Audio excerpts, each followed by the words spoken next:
데살로니가 후서 2장 1절에서 15절. 자, 찾으셨으면 우리 같은 목소리로 1절에서 15절까지 같이 읽습니다. 형제들아, 우리가 너희에게 구하는 것은 우리 주 예수 그리스도의 강림하심과 우리가 그 앞에 모임에 관하여 영으로나 또는 말로나 또는 우리에게서 받았다 하는 편지로나 주의 날이 이르렀다고 해서 쉽게 마음이 흔들리거나 두려워하거나 하지 말아야 한다는 것이라. 누가 어떻게 하여도 너희가 미혹되지 말라. 먼저 배교하는 일이 있고 저 불법의 사람 곧 멸망의 아들이 나타나기 전에는 그 날이 이르지 아니하리니 그는 대적하는 자라.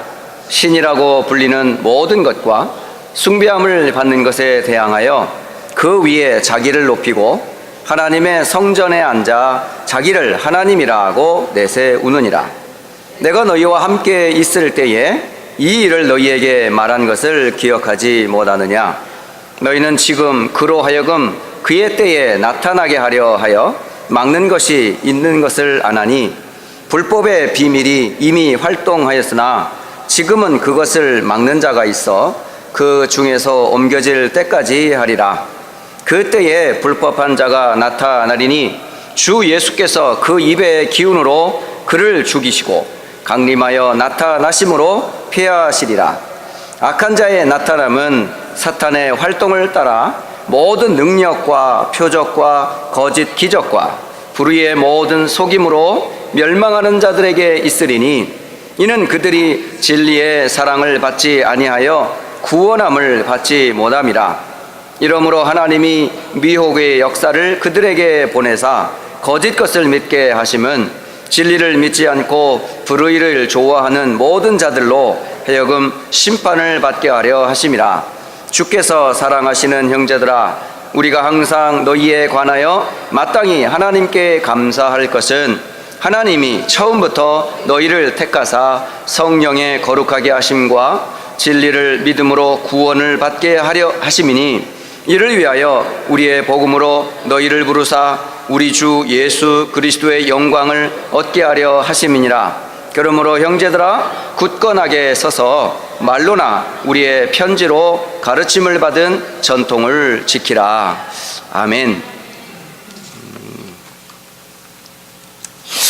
제가 여러분 앞에 강단에서 본격적으로 말씀을 전한 지가 한 1년 반 정도 됩니다. 우리 원로 목사님의 은퇴를 앞두고 안식년을 갖기 시작하신부터 사실은 대리하여 강단에서 말씀을 전하게 되었어요. 그때부터 지금까지 한 1년 한 8개월 시간이 지났는데 강단에서 제 말씀을 드리려고 하는 시간이 아닙니다. 이 시간은 제 생각을 전하는 시간도 아니고요, 또 여러 가지 세상의 소리를 감히 거룩한 예배하는 이 시간에 말씀을 전하려고 제가 이 시간에 선 것도 아니에요. 다시 말씀드리면 성경을 가지고 말씀의 흐름을 따라 심부름할 뿐이에요. 그러면 이 말씀을 누구의 말씀으로 받아야 돼요? 하나님께서 세운 이 교회의 말씀 사역자들을 통해 이 말씀이 곧 누구에게로? 나에게로 와닿아야 돼요. 바울의 한 이야기가 나를 향한 하나님의 메시지가 돼야 되고, 데살로니가 교회를 향해 주신 메시지가 오늘 우리 휴스턴 안디옥 교회에 주시는 메시지로 들려야 되고, 이 시대에 전도 선교한 세계복음화의 그 언약이 하나님께서 세운 이 안디옥 교회를 통해서 휴스턴과 다민족 세계복음화의 언약이 여러분의 응답으로 이게 와닿아야 예배가 뭐가 돼요? 살아있는 예배가 돼요. 이게 하나님이 기뻐하는 예배가 돼요. 그래서 사람의 말로 이 말씀을 듣지 마시고 하나님의 말씀으로 여러분이 들으시고 이 말씀이 먼저 여러분에게 와닿기를 바랍니다. 지난주에 보통 6개월에 한 번씩 우리 자녀들은 그 건강 체크를 하잖아요. 건강 체크를 하는 중에 그 치과에 막내를 데리고 이제 병원에 갔어요.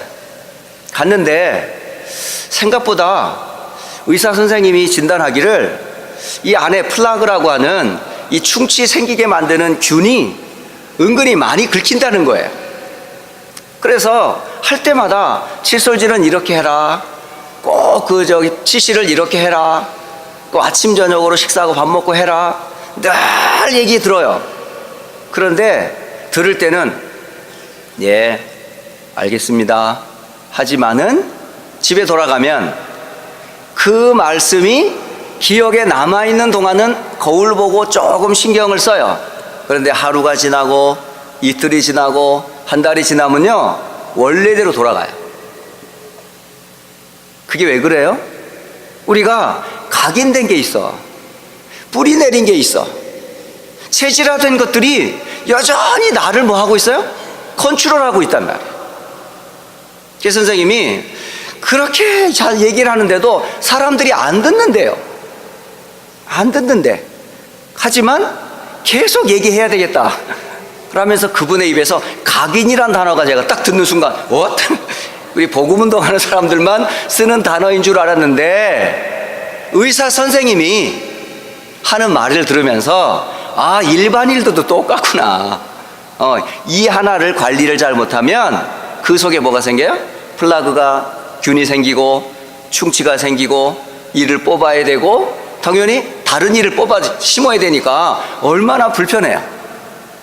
마찬가지로 여러분 강단에서 선포된 말씀, 아니 심지어 강단의 말씀이 아니라도 성경의 믿음의 사람들이 믿음의 근거가 되는 성경의 말씀을 여러분이 계속 나의 말씀으로 듣지 않고 각인하지 아니하고 뿌리 내리지 아니하고 체질화되지 아니하면 여러분은 나면서부터 죄인된 그 배경 가운데서 세상의 분위기와 가르침과 문화를 따라 세상 사람들이 가는 그런 불신자의 상태의 길을 걸어가는 거예요.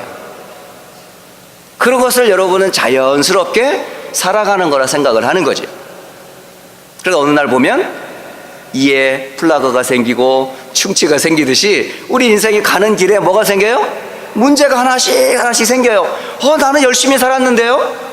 나는 열심히 돈 벌었는데요? 나는 열심히 가르친 대로 살았는데요? 아니요. 체질대로 살아가고 있기 때문에 어느 날 문제가 펑펑 터지는 거예요. 개인의 문제가 와요. 가정의 문제가 와요. 자녀에게 문제가 생겨요. 또 세상의 문제들이 계속 군데에서 여기를 해결하면 저기서 펑, 여기를 덮고 나면 저기서 펑. 곳곳에서 문제가 너무 많아요. 그래서 세상에 뉴스 있죠, 뉴스. 뉴스에 좋은 소식이 많습니까? 안 좋은 소식이 많습니까?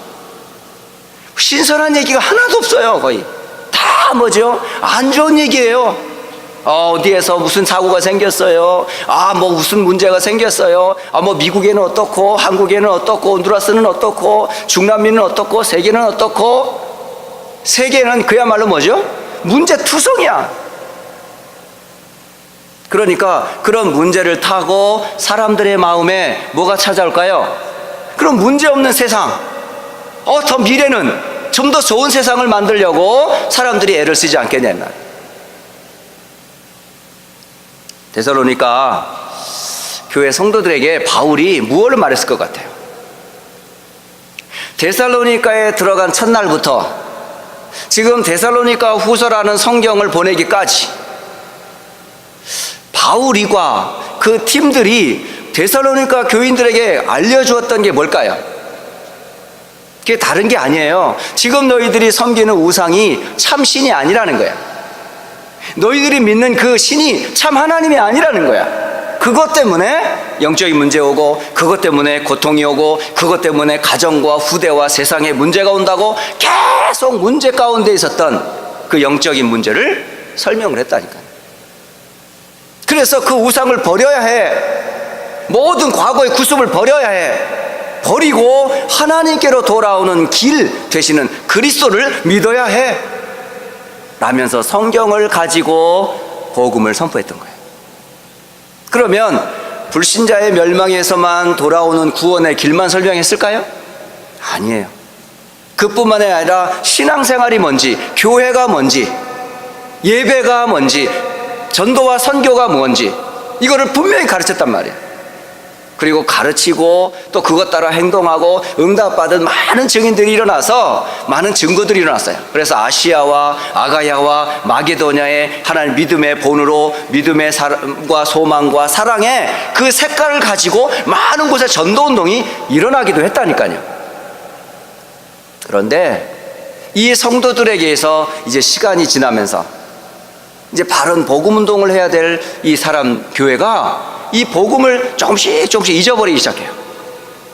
그러면서 사도 바울이 가르침 중에 이제 마지막 때 주의 재림이 가까웠다라는 이 말을 오해해가지고 임박했으니까 곧 준비하라고 이렇게 아주 종말론적인 그런 긴박감을 조정하면서 오히려 바울의 전했던 말을 오히려 틀리게 가르치면서 오히려요 계시, 내가 하나님부터 계시를 받았기 때문에 그 계시를 따라 너희들을 말한다 하면서, 그리고 바울이 쓴 글 외에도 쓰지 않은 말하지 않은 많이 있잖아 하고서 성경이 말하지 않는 것을 추측해가지고 이런 글 저런 내용들을 말하면서 많은 성도들로 하여금 오해케 되는 그런 혼란의 시기가 오게 된 거예요. 이럴 때에 여러분 어떻게 해야 돼요? 여러분들이 지금까지 들었던 메시지를 또 여러 가지 지금까지 받았던 예배와 훈련의 내용들을 여러분이 나의 것으로 개인화하지 않으면, 이것을 실제로 개인화된 것을 기도의 비밀과 삶 속에서 적용하지 않으면 여러분요 체질대로 가요. 그리고 오히려 사탄의 그 교묘한 소리가 내 귀를 간지르고 내 마음과 생각을 움직이면 결국은요 가다가 다른 길로 간단 말이에요. 그래서 항상 무엇을 들어야 돼요? 복음의 메시지를 항상 들어야 돼요. 그래서 여러분 이번 여름을 지나면서 이제 2018년도 이제 후반기로 넘어가는 이쯤에 이제 학기도 시작을 했어요. 이제 대학도 가요. 이제 학교 이제 초등학생들 뭐 중학생들 고등학생들 학교에 이제 개학이 시작이 됐어요. 이럴 때 이제 새로운 학기가 시작되는 이때에 여러분이 가면 또 세상의 것들 많이 배울 거 아니에요. 세상에 많은 좋은 소리들을 많이 들을 거 아니에요. 그러는 사이에 또 뭘 잃어버려? 또 자꾸 말씀을 놓쳐버린다. 그래서 2018년도 이제 하반기를 출발하면서 여러분 5 단어는 꼭 기억하셔야 돼요. 그 첫 번째 단어가 뭐예요? 언약 되시는 그리스도. 바로 성경의 66권의 가장 중요한 주제가 뭐예요? 창세기 3장으로 인하여 모든 사람이 죄를 범하여 하나님을 떠나 사단의 종되어 우상을 숭배할 수밖에 없는 멸망의 저주 12가지 문제와 재앙 속에 사람이 살아간단 말이에요. 그 문제 속에서 건지시겠다라고 하는 하나님의 소원, 하나님의 계획이 뭐였어요? 그게 메시아 곧 그리스도라는 말씀이에요. 그래서 이제 새롭게 출발하는 여러분에게 있어서 가장 중요한 첫 번째 단어는 뭐냐면 언약 되시는 그리스도. 이거 항상 여러분이요 기도할 때마다 붙잡고 기도하세요.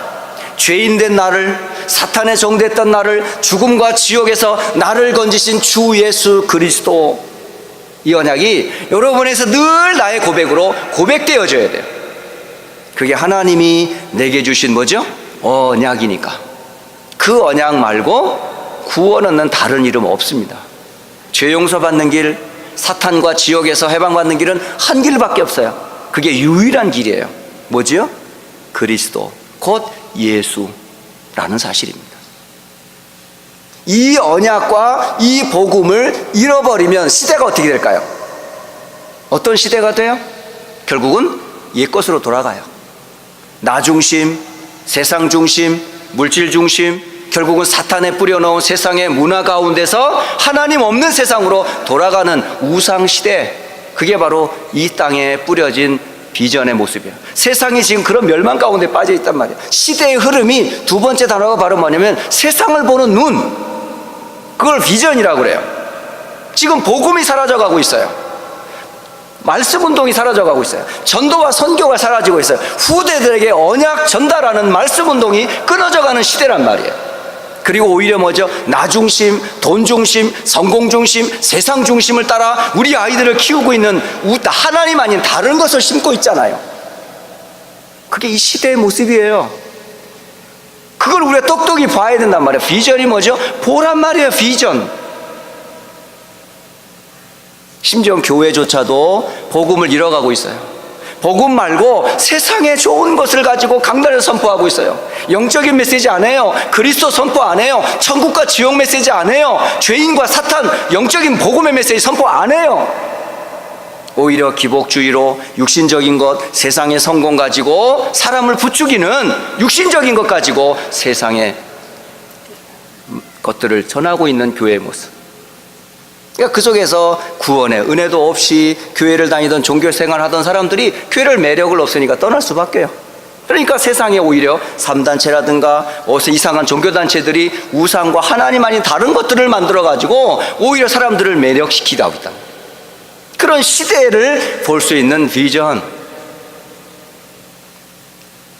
여러분이 보셔야 돼요. 그 세 번째 단어가 뭐예요? 그렇다면 하나님께서 그리스도와 이 우상에 빠진 이 시대를 살리기 위해서 하나님이 누굴 불렀구나? 나를 불렀구나 라고 하는, 여러분이 하나님이 주신 그 비전과 그 언약이 나의 꿈이 돼야 돼요. 여러분, 개인의 성공이 아니고 교회의 부흥이 아니고 세상의 성공이 아니라 하나님의 언약이 없군. 이 시대에 우상 숭배로 고통당하는 이 땅에 하나님이 나를 부르셔서 나로 하여금 렘넌트라 이름하시고 우리 교회를 전도와 선교운동하는 교회로 삼으시고 우리 후대를 통해 세계복음화하실 선교의 비전을 우리에게 주셔서 그 일에 나를 부르셨구나. 그럼 어떤 꿈을 꿔야 되겠어요? 저는 한 단어로 생각하기를 제자의 꿈. 근데 여러분은 어떤 상황이든지 어떤 문제가 앞에서도 흔들림 없는 그런 꿈을 갖고 계셔야 돼요. 부르심과 택하심에 대한 확신. 여러분, 우리의 꿈이 뭐예요? 우리 자녀들의 꿈이 뭐죠? 우리 후대들과 우리 교회의 꿈이 뭐예요? 결국 휴스턴 복음화가 꿈이에요. 온두라스, 인도, 북한을 포함하여 세계 237개국 나라를 살리는 게 우리의 꿈이 돼야 돼요. 내가 무엇을 위해 돈을 벌어요? 내가 뭐 때문에 공부해요? 전부 뭐죠? 하나님이 이루시고자 원하신 세계복음화의 꿈. 이거를 따라 뭐죠? 나의 꿈을 한번 꿔보세요. 이제는 여러분, 다른 꿈 꾸지 말고요, 언약의 꿈을 꾸세요. 다른 꿈 꾸지 마시고 우상 가운데 빠진 저 세상을 살릴 꿈을 꾸세요. 진짜 여러분이 꾸는 꿈은 생명력 있는 꿈, 살아있는 꿈, 세상을 살리는 꿈, 멸망에 빠진 저 세상을 살리는 그런 꿈. 나 때문에 교회가 살고, 나 때문에 직장이 살고, 나 때문에 학교가 살고, 살리는 꿈을 꾸란 말이에요. 여러분, 가정을 살리고 후대를 살리고, 이 꿈은 그냥 세상 꿈이 아니에요. 살리는 꿈이에요. 살리는 꿈. 그러면 살리려면 어떻게 해야 돼요? 그거를 개인 이미지화 해야 되잖아요. 이미지. 자, 언약, 비전, 꿈 가운데 이것을 나의 것으로 삼는 것은 뭐냐면, 여러분, 흐름을 타면 돼요. 어떤 흐름이요? 말씀의 흐름과 기도의 흐름을 따라 여러분이 그것을 개인의 이미지화 하란 말이에요. 이미지화 하셔야 돼요. 그래서 강단의 흐름을 나의 말씀으로, 기도 수첩의 흐름을 언약으로 잡고, 성경을 보면서 항상 그 말씀 속에서 나의 말씀 찾으세요. 나의 기도 제목 찾으세요. 내가 어떻게 살아야 될지 삶에서의 전도 선교에 대한 이미지를 계속 그려보세요. 그게 쌓이면 뭐가 돼요? 작품이 돼요. 여러분 인생이 작품이 되는 거야. 그래서 날마다 그것을 뭐예요? 실천하셔야 돼요. 반복하셔야 돼요. 여러분, 만약에 우리가 이를 안 닦으면, 어느 훈련에 가면요, 이 닦을 시간도 안 주는 그런 데도 있어요. 막 계속 돌리니까. 그러면 처음에는 이게 굉장히, 이 닦던 사람이 이를 안 닦으면 어떻게 해요? 굉장히 좀 빡빡하고 그래요. 그죠? 근데 한 열흘 지나면요, 아무렇지도 않아. 뭐 그러려니 하고 그냥 그래. 그 사이에 이는 닭 썩어버리는 거예요. 여러분, 지금 매일 아침이든 저녁이든 계속 이 닦잖아. 샤워하잖아요. 여러분, 머리 빗잖아요. 머리 감잖아요. 이게 전부 뭐죠? 여러분, 생활화가 된 거야. 이게 실천이 된 거잖아요. 실천의 결과물이 이렇게 아름다운 모습으로 지금 이 아침에 앉으셔서 하나님 앞에 예배하게 된 거 아닙니까, 여러분? 여러분이 다 작품이란 말이에요. 그러니까 중요한 것은 절대 마지막 때가 될수록 우리의 흔들릴 많은 유혹것들이 많아요. 오늘 제가 그 부분들을 조금 강조를 하려고 그래요. 여러분이 이 언약과 이 비전과 이 꿈과 이 이미지와 이 연습이 실천이 안 되면 어떤 결과가 오는지. 참 놀랍게 데살로니가후서 2장에는 마지막 때에 어떤 일이 일어날 것에 대한 메시지가 나오고 있다는 사실이에요. 만약에 여러분이 이런 5가지의 약속들이 나의 것으로 각인뿌리 체질되지 않으면 여러분이 어떻게 세상에 그 미혹하는 사탄에게 속을지 알려주고 있다는 거예요. 그래서 구원받은 성도 여러분은 이 언약의 비밀을 가지고 주의 재림을 소망하란 말이에요. 분명히 다시 오실 테니까. 그런데 언제 이런 일이 벌어집니까? 할 때에 오늘 여러분 성경 구절을 읽고 있잖아요. 내용들을 한번 의미 있게 한번 읽어보셔야 돼요. 예. 그 보면 첫 번째 보면 데살로니가후서 2장 2절을 보시면 영으로나 다시 말하면 계시라고 하는 것을 통해서 사람을 속이는 거예요. 영으로나 또는 말로나 어떤 이게 메시지라든가 또는 우리에게 받았다는 편지로나. 그러니까 사실은 바울이 보낸 편지 중에 혹시 잃어버린 편지도 있을 수 있잖아요. 근데 이거 거짓 서신들을 만들어 가지고 또 말하지도 않은 말을 말했다라고 추측해서 이런 말 하고 또 영이라고 해서 계시를 받았다고 그러면서 사람들을 뭐 한다고요? 주의 날이 이르렀다고 하면서 쉽게 마음을 흔들리게 하는 일이 생긴단 말이에요. 여기서 흔들린다 이런 말이 무슨 말인지 아세요? 마음이 흔들리다 이런 말. 이 말은 무슨 말이냐면 바다에서 바람이 불어요. 그러면 바람이 불면 물결이 어떻게 되죠? 바람의 세기에 따라 물결이 출렁출렁거리는 그런 것처럼 사람의 마음이 거짓말에 미혹이 되면요, 여러분 마음이 출렁거린단 말이에요. 그러니까 다른 말을 들어버리면 여러분 동요하게 돼요. 근데 그런 말을 들었다 할지라도 여러분이 분명한 언약, 비전, 꿈, 이미지, 연습이 되는 그 훈련된 제자라면 그런 말 미혹되지 않아요. 이 말씀은 바로 여러분 자신을 지키는 말씀이고 우리 교회를 지키는 말씀이고 심지어 우리 자라나는 후대들을 이 말씀으로 키워야 된단 말이에요. 그래야 바람이 불어 요동치는 바다와 같이 요동하는, 마음이 흔들리는 그런 일이 없어요. 왜 이렇게 바람이 불면 바다가 요동치듯이 그런 마음이 왜 이렇게 요동치는 줄 아세요? 간단해요. 다른 이유는 아니라 그리스도의 재림과 언약에 대한 올바른 생각과 그 기준을 굳게 붙잡지 않았기 때문에 그래요. 하나님의 약속의 말씀에 대하여 확신을 갖고 있으면 흔들리지 않는다니까요. 그러니까 말씀 놓쳐버리고 기도의 비밀 놓쳐버리고 하나님이 주시는 메시지의 흐름들을 놓쳐버리면 우리 흔들려 버린다. 그러면 어떤 일이 생겨요? 두 번째 보면 데살로니가후서 2장 3절을 보시면 거기에 두 가지가 크게 등장이 되는데, 하나는 그런 마지막 때가 되면 배교하는 일이 생기고 또 하나는 불법의 사람 곧 멸망의 아들들이 등장할 거다라고 기록이 되어 있어요.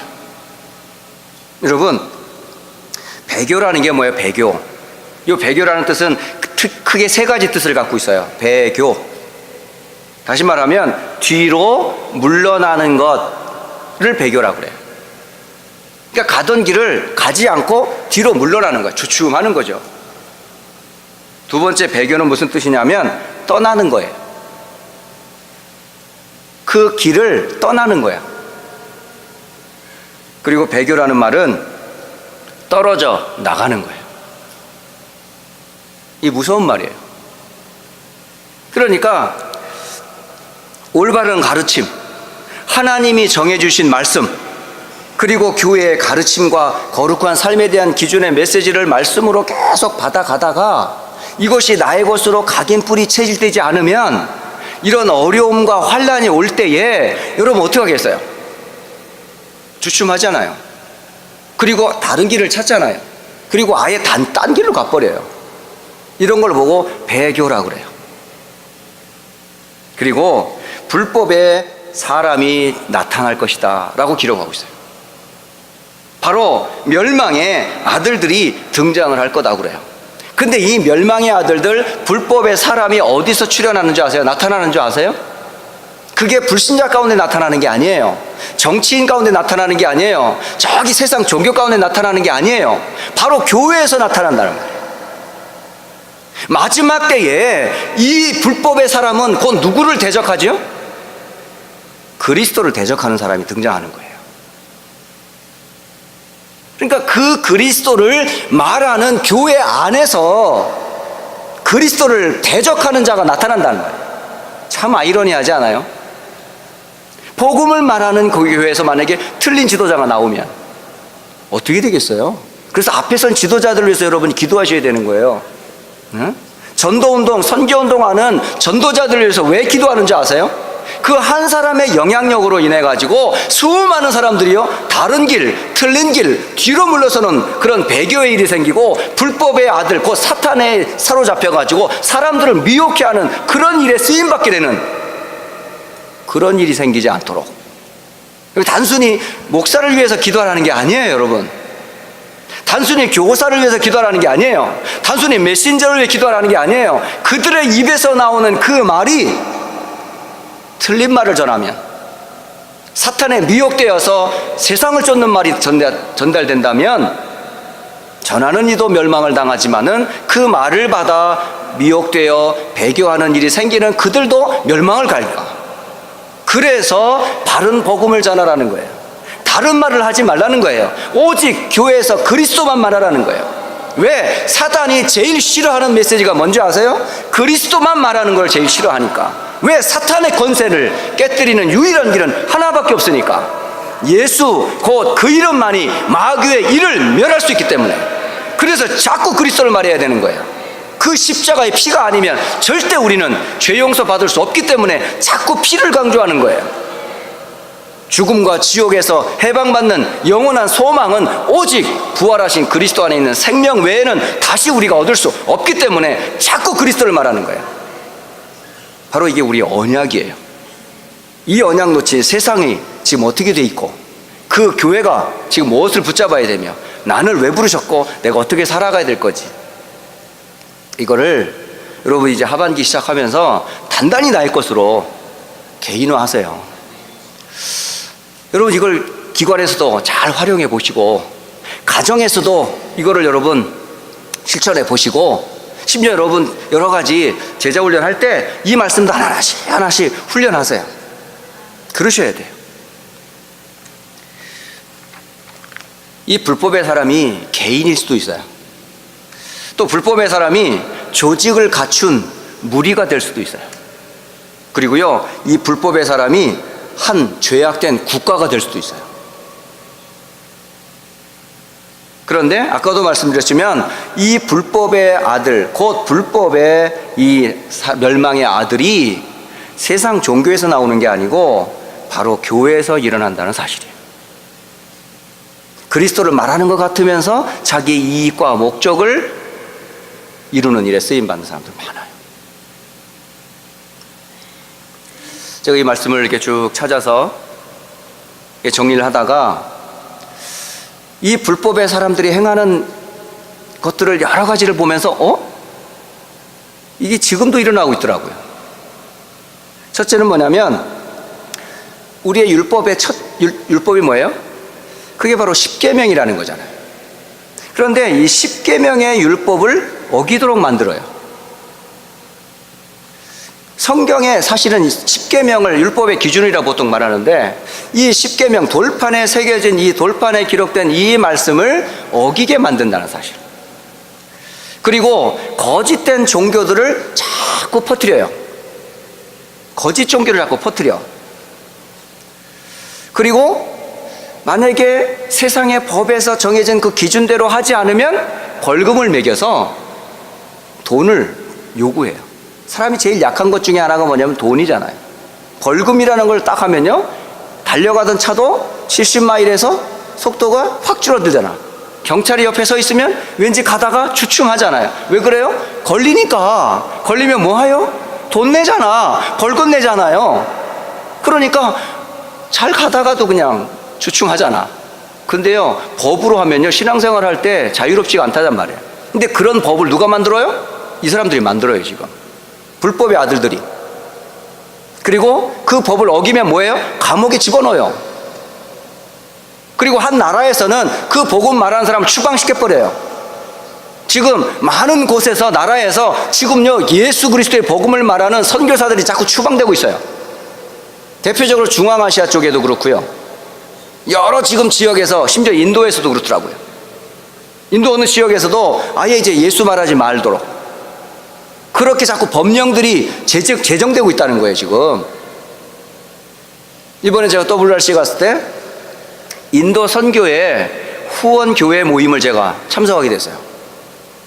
거기에서 인도에서 일어난 여러 가지 일들 얘기하더라고요. 그래서 이것 맞고 저것 못하게 하고 막 그런다는 거예요. 그러면서 선교 천국에 거기 국장 되시는 분이 이런 말씀 하시더라고요. 그렇다고 복음 안 전할 겁니까? 막힌다고 안 갈 겁니까? 죽인다고 안 갈 겁니까? 어느 나라도 다 그렇습니다, 지금. 그러니까 선교사가 가는 거고, 그래야 죽으러 가는 거지. 그게 선교지. 그거 막는다고 안 가면 됩니까? 그 말을 딱 듣는데 맞죠. 우리가 복음 전하러 가죠. 가다가 죽으면 순교지요. 그게 영광스러운 명예로운 죽음을 우리가 왜 피할 길이 있어요? 그런데 세상은 법을 만들어 가지고 자꾸 사람들을 감옥에 가두고 추방시키고, 안 되면 뭐예요? 고문해요. 어느 나라는요, 모슬렘 국가에서 막 하죠. 고문시켜 가지고 막 예수 믿지 말라고 그러잖아요. 그리고 독살시켜요. 독을 타가지고 죽여요. 이런 일들을 누가 한다고요? 불법의 아들들이 한단 말이에요. 심지어는 대량 학살, 이런 일들 재앙이에요. 심지어는 불에 태워 죽여요. 그리고 참된 종교를 뿌리 뽑으려고 해요. 이런 일들이 생긴다고 그래요. 그런 내용들을 제가 쭉 나열을 하려면 한두 가지가 아닙니다, 여러분. 지금 미국도 그렇고 전 지금 세계가 지금요, 바른 복음을 말하는 것을 싫어하는 시대가 됐어요. 지금 전도 선교하는 것을요 막는 시대가 돼버렸어요. 오히려 선교사들, 진짜 크리스찬들이요, 신앙생활하기 어렵게 만드는 그런 법과 제도들이 계속 늘어나고 있어요. 아세요, 여러분? 이게 누가 하는 일이죠? 바로 불법의 아들들, 멸망의 아들들이 그리스도를 대적하기 위하여서 만들고 있단 말이에요. 그래서 미혹해서 지금 사람들을 멸망시키고 있단 말이에요.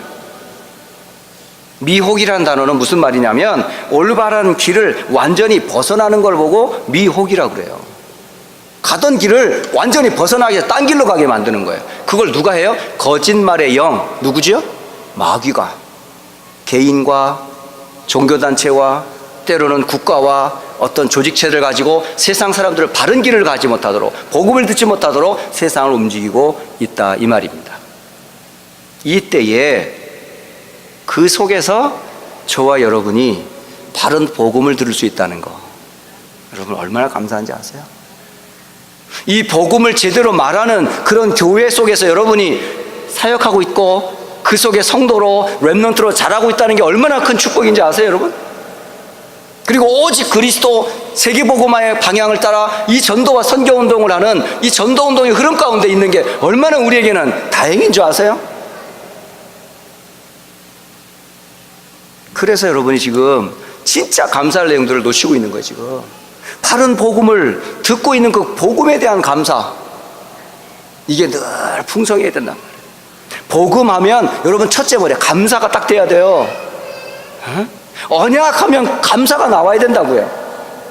다른 게 아니고, 이 시대에 무너져가는 시대를 살리고자 복음운동하는 이런 전도 선교운동의 대열에 선 여러분이 들어와 있다는 자체가 얼마나 큰 여러분이 감사한지 몰라요. 우리 후대들이 세상의 기준을 쫓아서 문화를 쫓아 살아갈 수도 있는데, 훈련받고 전도, 선교, 제자훈련들, 렘넌트 운동 속의 흐름 속에 자라고 있다는 자체가 얼마나 큰 은혜인지 압니다.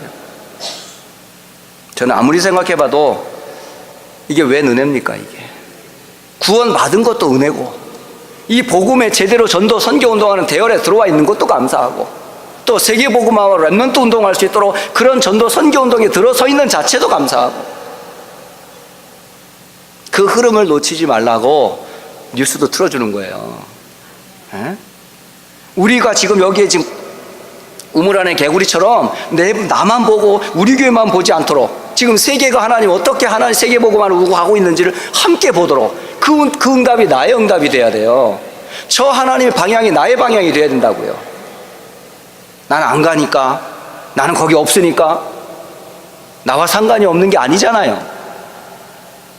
우리와 같이 복음 운동하는 그곳에 그 전도 운동하고 선교 운동하는 그 교회가 있다는 것, 그 흐름 속에 있는 교회가 있다는 게 얼마나 감사한지요. 여러분, 그 흘러가는 뉴스라든가 흐름들을 볼 때에 남의 얘기로 듣지 마세요. 우리들의 이야기예요. 내가 붙잡아야 될 응답이고요, 내가 그 축복을 지금 속에 있다는 사실을 확인하는 걸로 보셔야 돼요. 그래서 여러분, 감사해야 될 것 오늘 3가지를 설명했죠. 첫째가 뭐죠? 하나님이 우리를 처음부터 택하셨다. 여기서 말하는 처음부터라는 말은 뭐냐면 영세 전부터 택하셨다는 뜻이에요. 여러분이 태어나기도 전에 하나님은 영세 전에 저와 여러분을 구원하실 것을 준비하셨다가 부르신 거예요. 그러니까 택하심은 영세 전에 하나님이 이미 택하셨고, 부르심은 시간표 속에 여러분 사건, 문제, 갈등, 어려운 그런 속에 하나님의 시간표 속에서 그 복음을 딱 받게끔 했단 말이에요. 그러니까 영생의 축복과 시간표의 축복 속에 여러분이 딱 구원의 복음을 받게 된 거, 기가 막히지 않습니까? 이게 하나님의 작품이 아니면 절대 우리가 이 자리에 앉아 있을 사람들이 아니잖아요. 그러니까 영세 전에 감추어진 이 복음 속에 들어온 것에 대한 감사. 근데 이 감사가 우리가 할 수 있어요? 그것도 모자라서 성령께서 그리스도를 주라 고백하도록 여러분 부추기지 않았다면 귓구멍에 들어가지도 않아요. 마음이 깝깝해가지고 들리지도 않아요. 화인 맞아가지고. 그런데 우리를 마음을 열어 주의 말씀을 들어 그리스도를 주로 고백하도록 도우셨단 말이에요. 그런 마음을 주신 거 누가 하셨어요? 주께서 하신 거예요.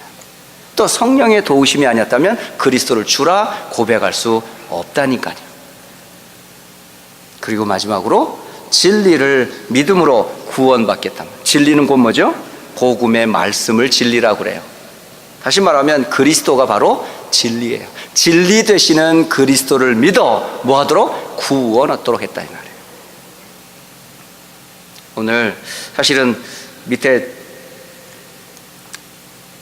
설명을 다 못했어요. 지금 시간 관계상 다 못하겠어요. 지금은 여기까지 하겠습니다. 그래서 오늘 다시 한번 지금까지 했던 이 메시지라도 여러분이 조금이나마 좀 정리를 좀 하시고, 제가 2부 때 혹시 시간 되면 그 뒷부분은 설명을 드리도록 하겠습니다. 잠시 기도하겠습니다. 살아계신 하나님 아버지, 참 감사합니다. 이 시대에 복음을 잃어가고 시대의 우상이 급증하는 시대에 세상에 육신을 쫓아 살아가는 세상 사람들을 길을 걸어가지 아니하고 하나님이 주신 그리스도와 그 언약을 따라 세계 복음화의 흐름 가운데 우리 한 사람 한 사람을 부르시고 또 교회를 세우시며 우리 후대들을 세워주시니 참 감사합니다. 이 마지막 때에 참 복음 운동하는, 참 선교 운동하는, 참 렘넌트 운동하는 전도자로, 선교사로, 또 하나님이 쓰시는 절대 제자로 준비되도록 주여 축복해 주옵소서. 주 예수 그리스도의 이름으로 기도드립니다. 아멘.